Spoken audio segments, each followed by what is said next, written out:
This episode of the Luminaries on Deep in the Weeds is proudly supported by Deputy, rostering and timesheets without the usual chaos.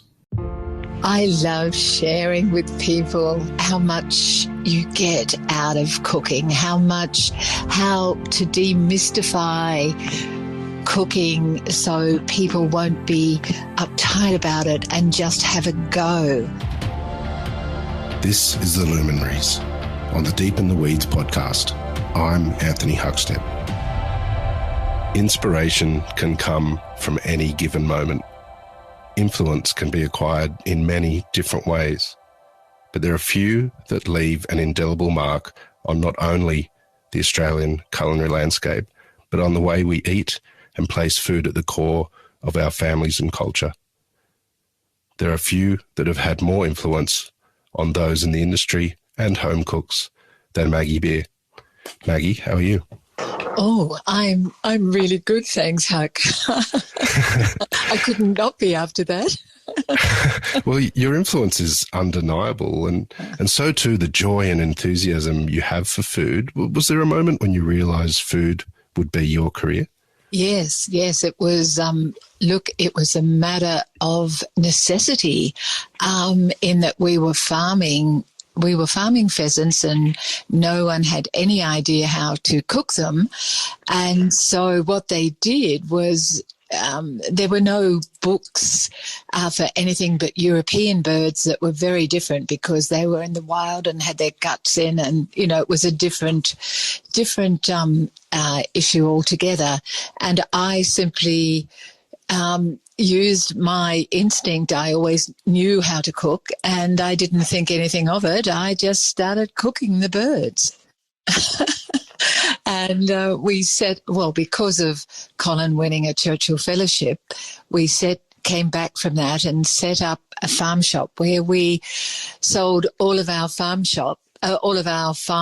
produce direct to the public, and I cooked them to show them how, and pheasant and quail and partridge and pickled quail's eggs and terrines and pâtés. And so that's how it all began.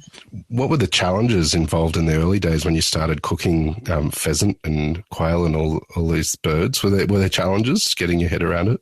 Well, the challenges, as the farm shop, it was wonderful because really it was very simple. It was on the side of the dam. People had to seek us out. The cooking part was really easy. Because it was just natural to me, but I would write out a recipe and I would charge $1 extra to cook the bird, cut it up so they could taste it and take it, have a picnic on the side of the dam, and then take their chilled bird home to cook themselves. So that part was easy, but we didn't make a cent and worked incredibly hard. The difficulties came when we decided that the only way to do this was to morph into a restaurant with I'd never been taught to cook. I'd never run a restaurant. I'd waited tables for my parents in RSL clubs. That was my only experience, although I did get a job as a cook in the sailing school in Scotland for 6 weeks once because they were desperate. But the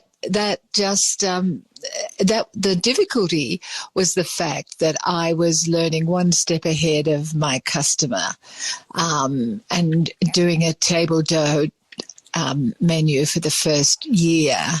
And the one step ahead was okay when there were individual customers, but when we did a group, that was something that was hard. That was hard going, understanding the logistics of a group and keeping everything was a la minute and timing. That was tough. Was the success of the restaurant surprising to you? It won Restaurant of the Year.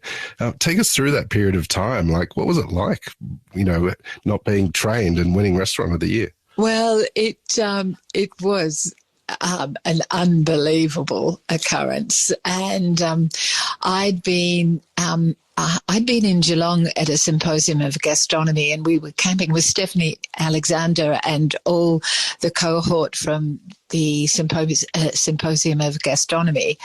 And I knew that the Patricia Wells was the judge that year, and I remembered the day she was there, and I was really excited. But when I was getting the plane to Sydney, because we'd been camping, I changed at the airport into a skirt and blouse that was clean but still had boots on, and I mean camping boots.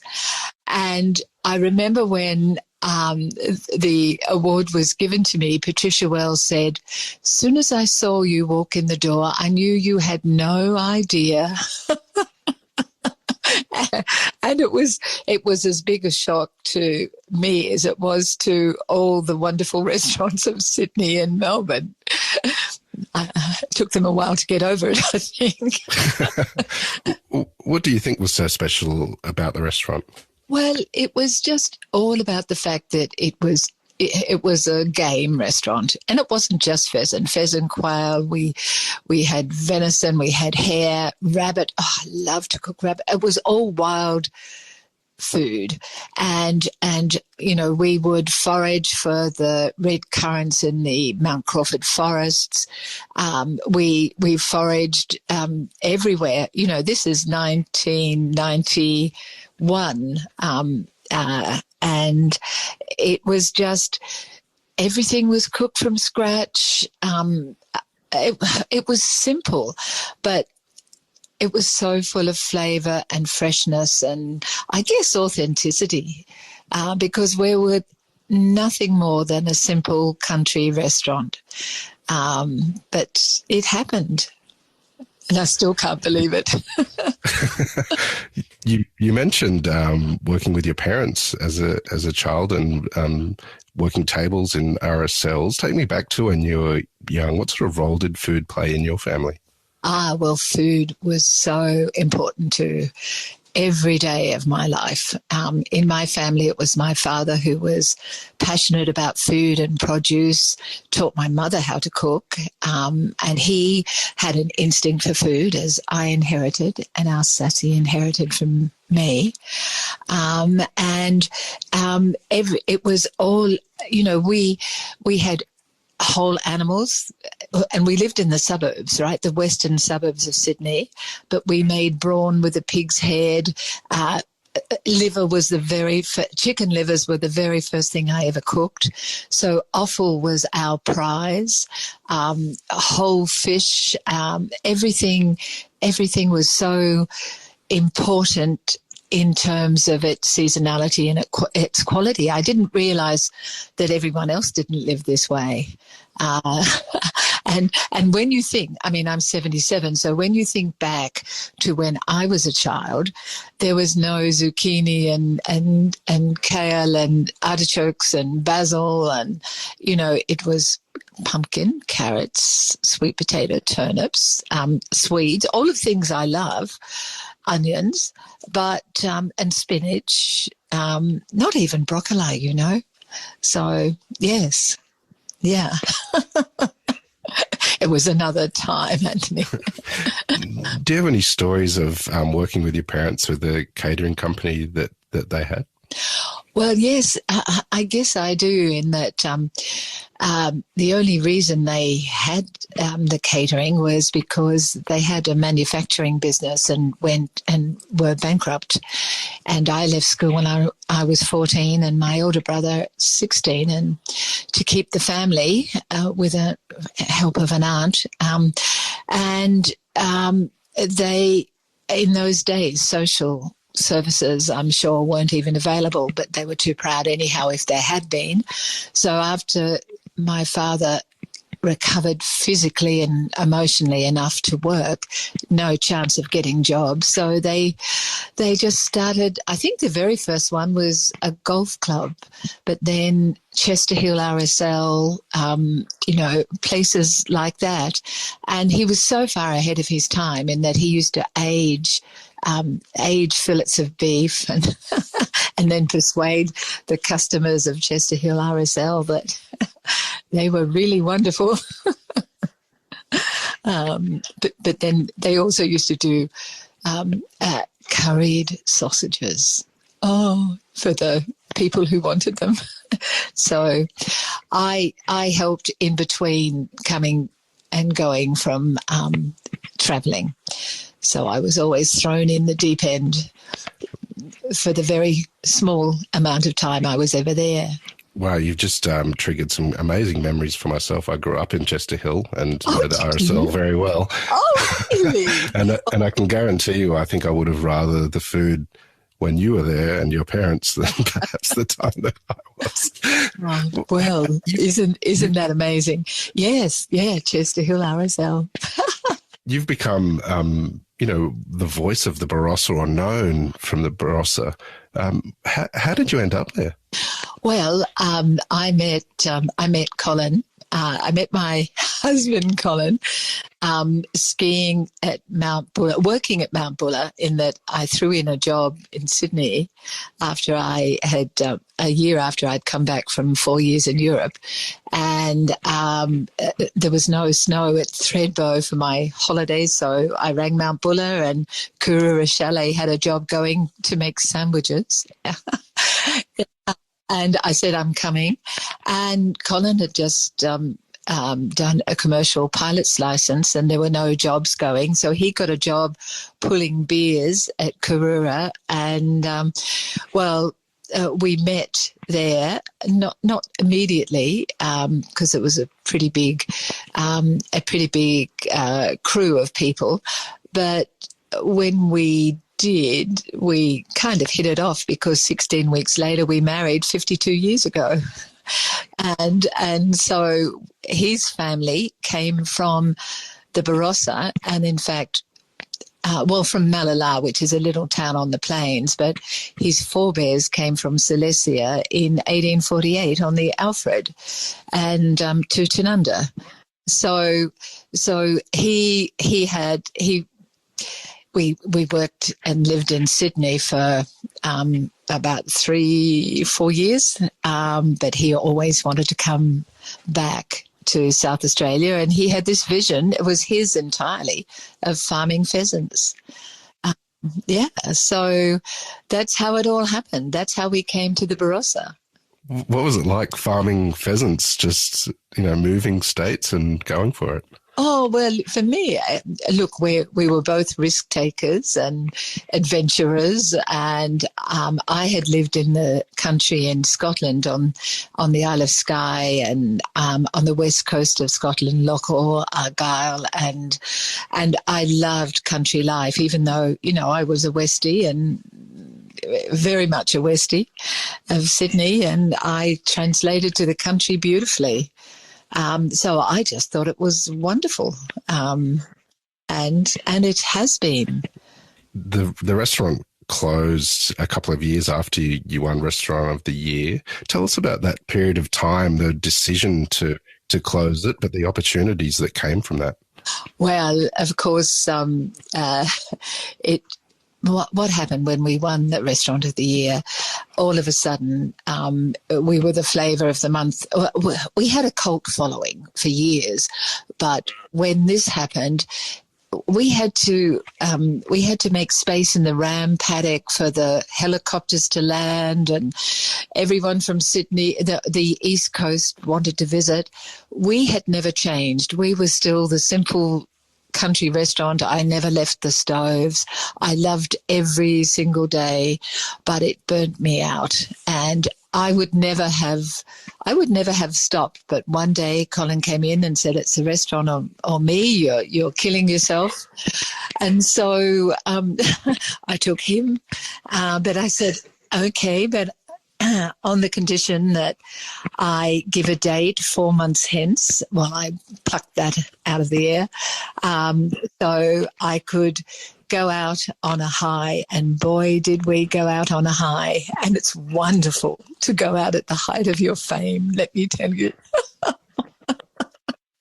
And we had the best party. But it took me a year to recover because I was burnt out. And then after that, it was the export kitchen in Tanunda that we built. exported to Tokyo our pate, thanks to an amazing man, Toshio Yasuma, who was Adam Wynn's distributor in Tokyo. And so that building of the export kitchen to be able to do that cemented our place in being able to make a lot of pate with all of the necessary constraints in terms of temperature and safety and HACCP, without taking one short, without taking a step that. Oh, I'm just thinking of without taking any shortcut, and that scaling up was one of the things that I found very easy to do. Well, easy. You have to really work at it, but because I do everything by feel, I found there was nothing to stop me scaling up, because it was just, from 1 kilo to 5, then to 20, and then to 50. It's all possible. But it's a lot of work. This episode of the Luminaries on Deep in the Weeds is proudly supported by Deputy, helping managers and staff do their best work. At Deputy, we're on a mission. We're on a mission to simplify shift work for every cafe, every restaurant, every bar, every business owner, every dishie, every waiter, every cook, every sous chef. This is the industry that will thrive with Deputy. For more information, go to deputy.com. Your products are an incredible example of artisan bespoke products of the highest standard, but, produced for a larger market. What's been the joys of and real successes for you of the whole Maggie Beer range? Well, I mean, We sold the business 2 years ago, although I still sit on the board, and I still have the overview and the finishing touches to all of the new product. So that's my love. But what I'm most proud of, always of the pate, that we could keep that quality and not have any preservative, except for the port in it, of course, has sulfur, but no other preservatives. It's all natural, always the best ingredients. I love our fruit paste because it started with all our fruit, but all South Australian fruit.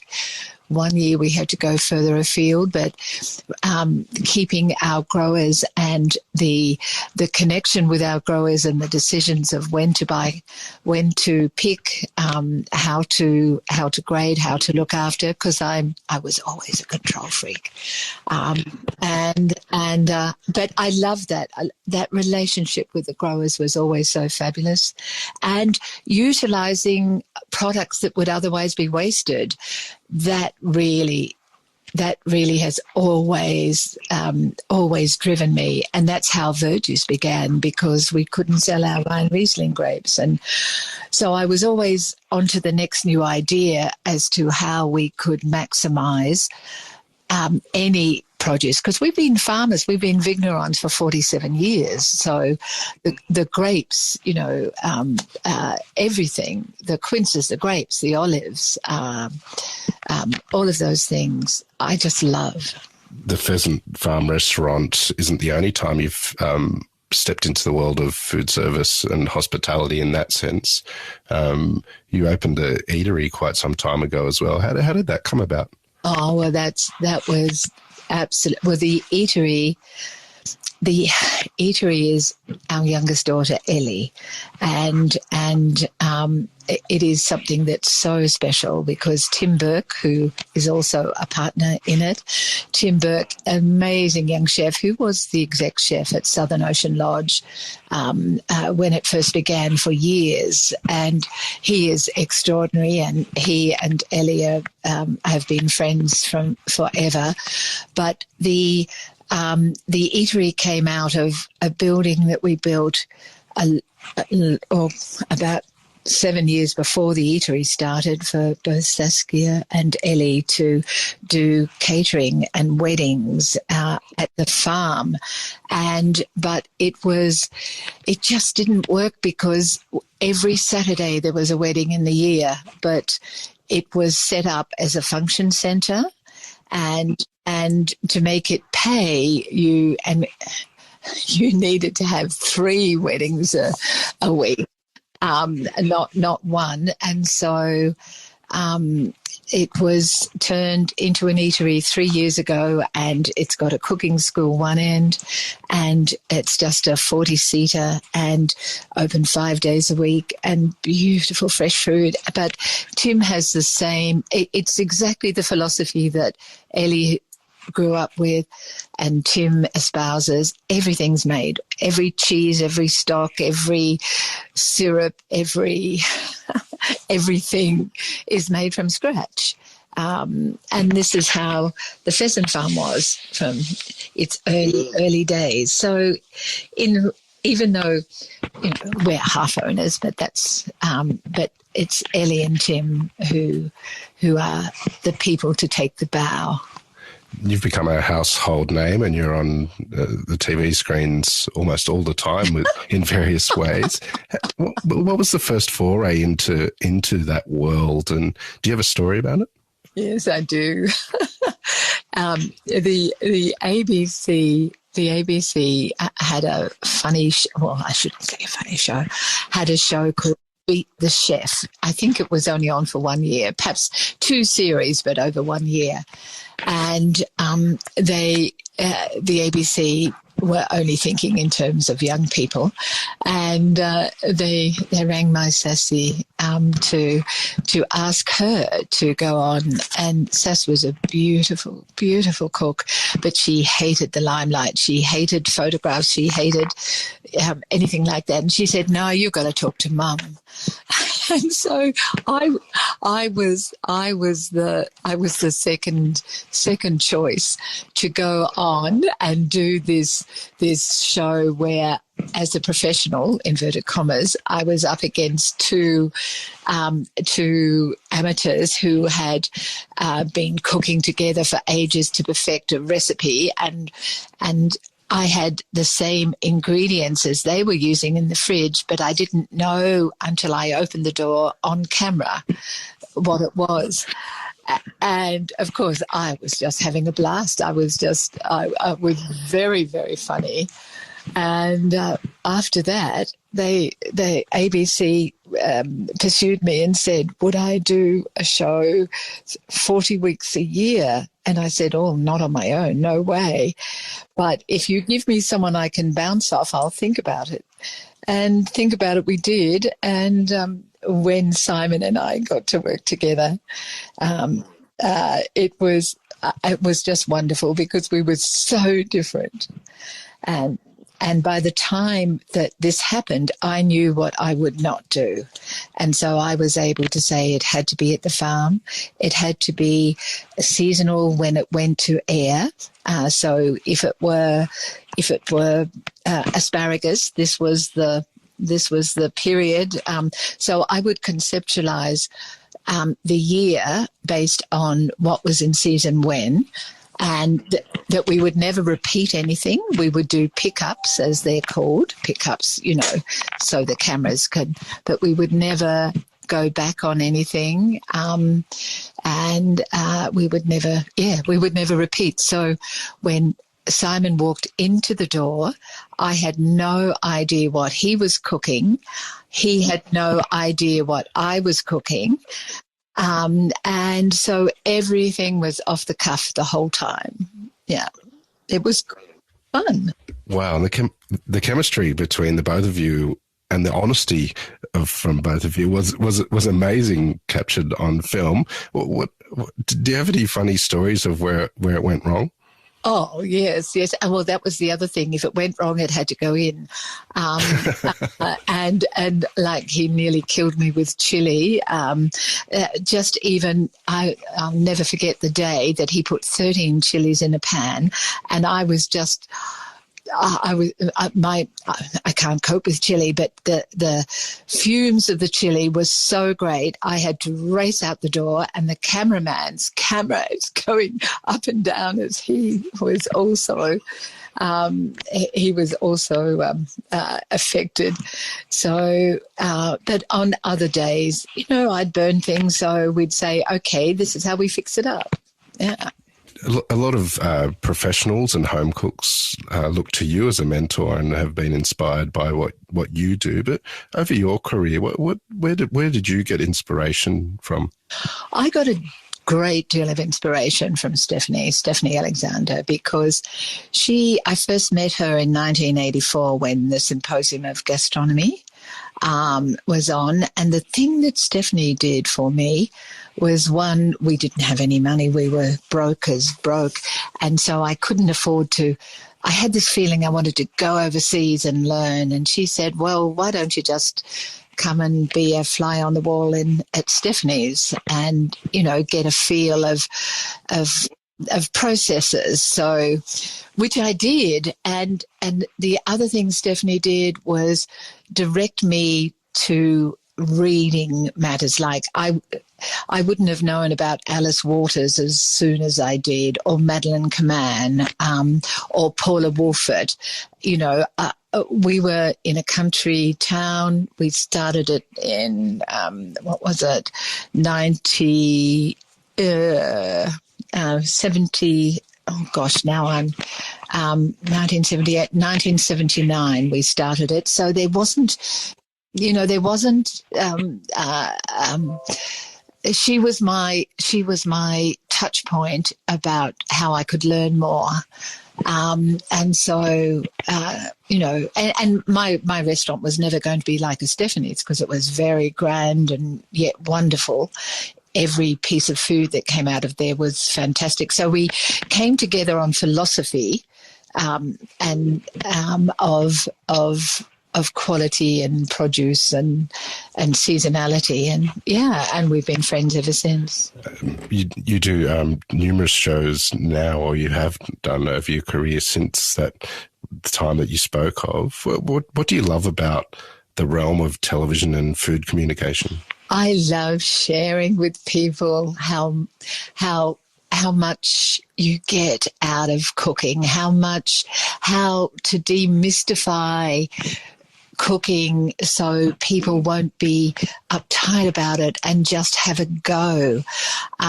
Because I'm chaotic, I'm messy.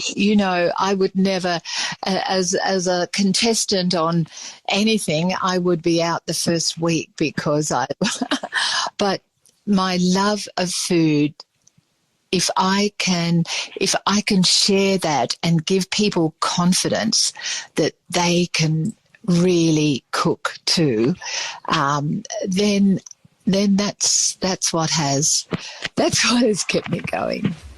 The last couple of years have been challenging for everyone on the planet. What sort of impact has it had on you and what you do? It's in some ways it was a gift. Business-wise, it was terrible. We all know that. And probably in South Australia, we weren't nearly as badly off as certainly Victoria.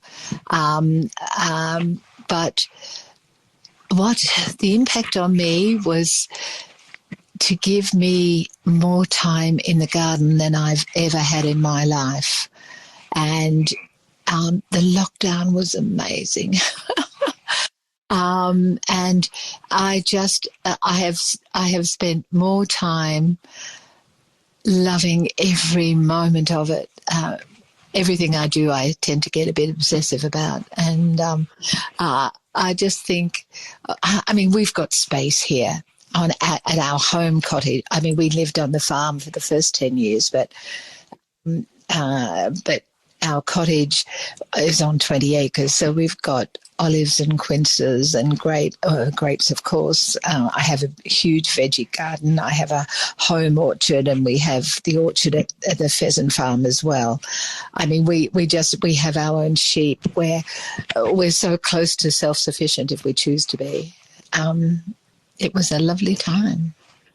if it weren't for the fact that it was very hard financially for, keeping everyone. For someone who's had such an influence and such an incredible career in food, what sort of advice would you have for young people that want to make a career in food? Learn. First of all, if they really want to make a career in food, as a chef, for instance, then it would be about really putting a case to a really good restaurant, because learning, no matter at the lowest level from a really good restaurant, is the most amazing key. But if you don't have that chance, immerse yourself in the food books, immerse yourself in the food magazines as a start, but then start reading. Just go to the library and if you live in a Mediterranean climate, like I did, this is how I learned, is every book of the Mediterranean that I could, just to absorb what grows here, what is possible. Just never stop learning. Learning is the most seductive thing you can do, because it leads you to put ideas together in your head that you can follow through and growing. If I think you can't be a really good cook unless you grow at least your fresh herbs, if not your vegetables. Once you understand the flavour of vegetables when they're plucked from the ground that day and cooked that night, that's when you really start to understand flavour. And understanding flavour and seasoning, understanding those things. And look at Netflix. Look at the great things that you can learn. I mean, it's a wonderful, wonderful time, but it's hard work, and don't kid yourself. You've fostered the most incredible relationships with producers and communicated to so many across the country. What is it that you love about what you do? I love sharing.